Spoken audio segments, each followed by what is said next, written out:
we decided, since we made our trek out to move from LA into the Inland Empire, Mm.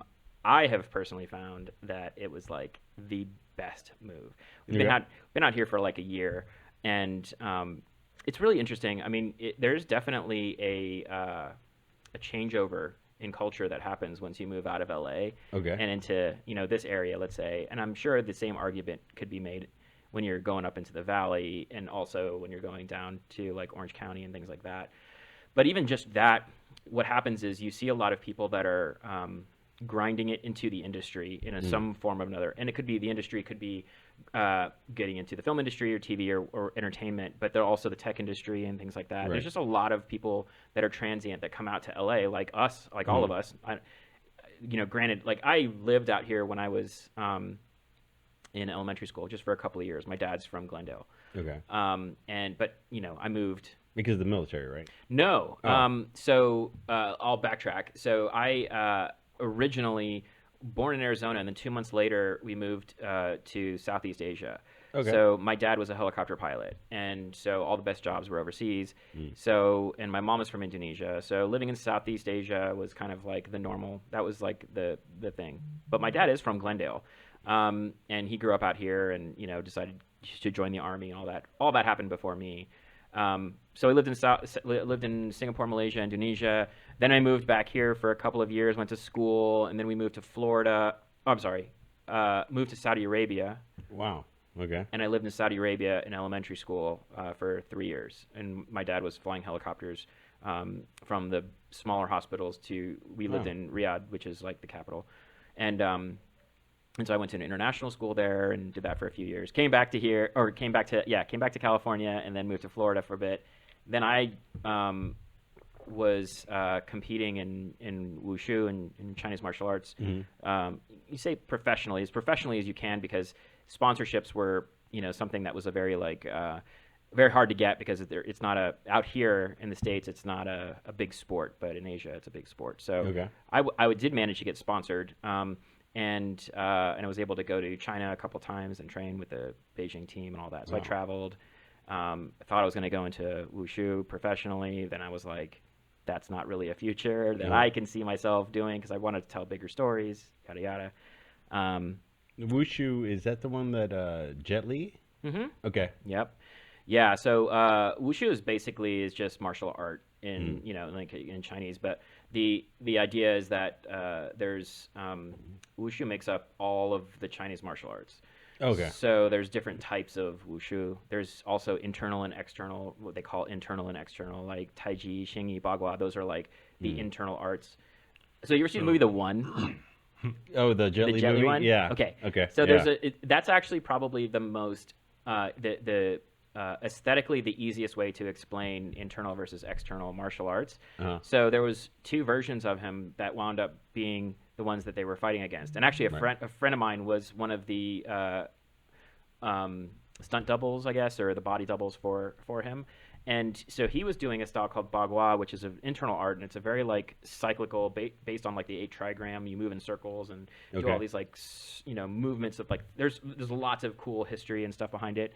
And then there's Xingyi, which is like a very linear, like rooted into the earth, and there's a lot of cool mythology in Chinese martial arts, which Oh, is yeah. what I loved about it so much. And then and then it shows him versus itself, and the subtext of it is this internal battle, because he's fighting himself. But he's Right. fighting all the versions of himself using internal martial arts. Super cool Mm. idea. but So, Kung Fu, yes, it is. is that a sub? Is that under Wushu? Wushu, Well, or is it a different term? Gong Fu, like a Cantonese Gong Fu, is basically just having a good skill at something. Okay. Mm. And it became Kung Fu when I would say probably Is that Bruce just a Lee. westernized Yeah, colloquialism? yeah. And it did get related to martial arts because of the world culture of it, and Bruce Lee and things like that. But yeah, but so there's a sport of wushu, and then in China the sport of wushu is really big. Actually, Russia, China, and Japan is pretty big. Korea. So there's the Pan American Games where they compete big scale. I was actually in China when they announced that China got the Olympics in 2000. When was that? in 2002, 2003, or something like that. So for the 2008 Olympics, I believe. Yeah. Okay.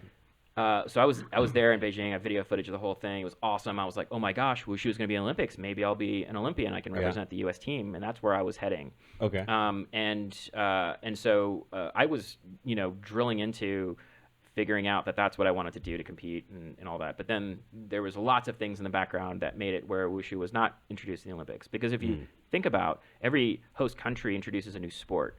Okay. Why is it China didn't? Yeah. So I don't know much about the politics besides the hearsay of it. Okay. But the behind the scenes of what China was doing to prepare for it was amazing. Like the training they were doing, where they were having, a lot of the Wushu performers, they would put rebreathers on them, and they would monitor like heart, like they were bringing the science into the art, which was fantastic because the sport of Wushu had always been about that. So there's a lot of that stuff I was really leaning into, and that could be a whole other podcast. I could talk about that stuff. So yeah, at the end of the day, Wushu wasn't introduced into the Olympics. It became a demonstration art sport. Right. And I guess that's a question because I think I've seen a lot of Wushu, but it's more instead of really combat. Is that correct? It's Not more true. There's Okay. in the sport of it. There's sanda, Uh-huh. which is full contact fighting. You're on a raised platform. You can punch, kick, and throw. And it's like kickboxing with a little bit of with throwing. Okay.